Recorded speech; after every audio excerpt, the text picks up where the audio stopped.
We often say engagement in the realm of education.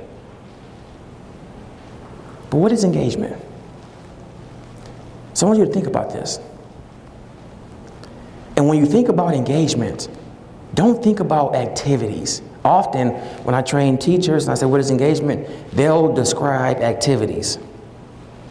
So I want you to think about at least 3 levels or ways to engage our students. So now I want you to talk with your shoulder partner about your thoughts. All right, you guys ready? All right, go.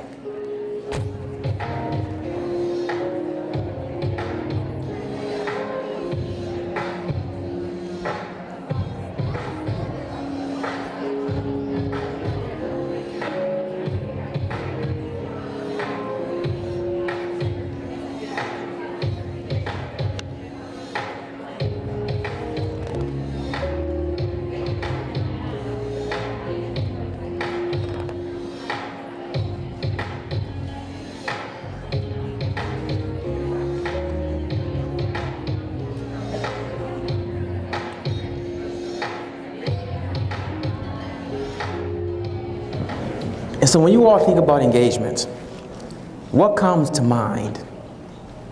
What is engagement? How do we engage students? What are your thoughts? I'm sorry? Student choice, absolutely.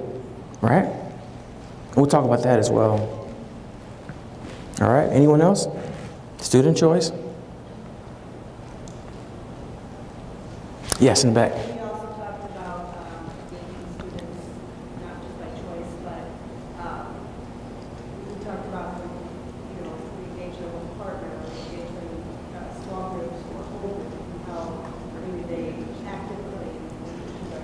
Absolutely. So engaging in partners, buddy learning, peer buddies. Okay. Someone else had their hand up. Yes. And I think it's more than just doing something, like doing an activity, but being invested in it and caring about why you're doing it. Okay. Helping students learn why they're doing it. Yes. I think like praising students when they are engaged. Praising them? Positive feedback. Yes. Okay. Yes. Variety, different kinds. Variety. What's another term for variety? Variability, right? When you all think about engagement, I want you to think about engagement in these 3 different levels. Behavioral, cognitive, and affective engagement. So what is behavioral engagement? What is behavioral engagement? Yes. They're doing only the tasks that you're asking them to do in their house. Okay, they're doing the task that you ask them to do. Absolutely. Anyone else? Yes. It's physical. By show of hands, how many of you in here are preschool level teachers? Real high. How many of you are first grade teachers? How many of you are second grade teachers? How many of you are 3rd grade, 4th grade, 5th grade, 6th grade, administrator? All right, I just engaged you all behaviorally.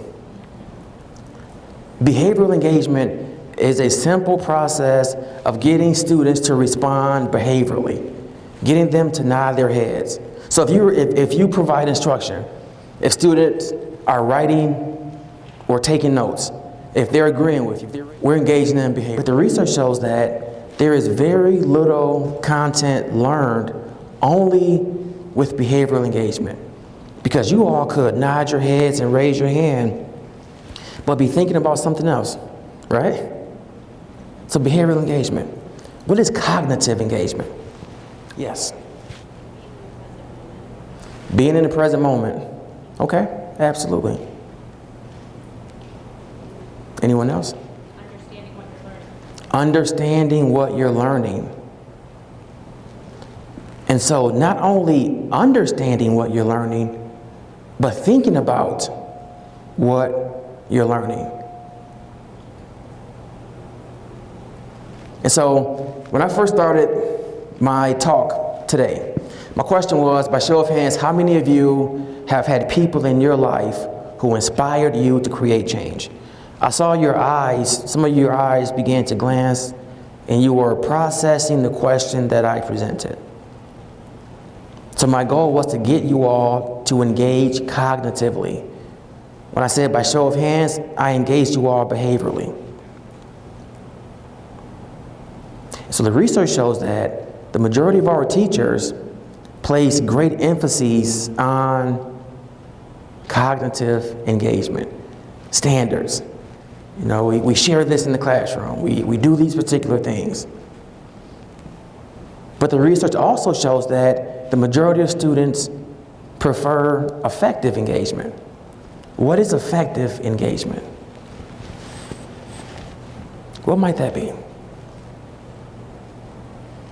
Yes. I'm sorry? Receiving praise has a lot to do with it. Absolutely. Effective engagement. They do some of the creating? They definitely do some of the creating of the lesson plan. Effective engagement has everything to do with emotion. They're excited. They're excited about the content. They're excited about the lesson. They're excited about the activity. And so the research shows that the majority of students, and actually students in general, prefer effective engagement. And that if they come into the classroom and they perceive instruction boring, they'll disengage. But if they value dance, if they value movement, if they value expression, and we incorporate these things in the classroom, we engage them not only behaviorally, cognitively, but also effectively. And from that process, the effective engagement is what develops relationships. So think about this. There is a positive correlation between good instruction, engaging classrooms, and relationships with students. And if that is true, there is also a positive correlation between boring instruction and poor relationships. And when I say boring, I'm speaking of the perception of students. Why don't you go to class? It's boring. And the research shows that the majority of students who drop out of school drop out because they say class was boring. And again, that's the perception of students, which has a cultural component.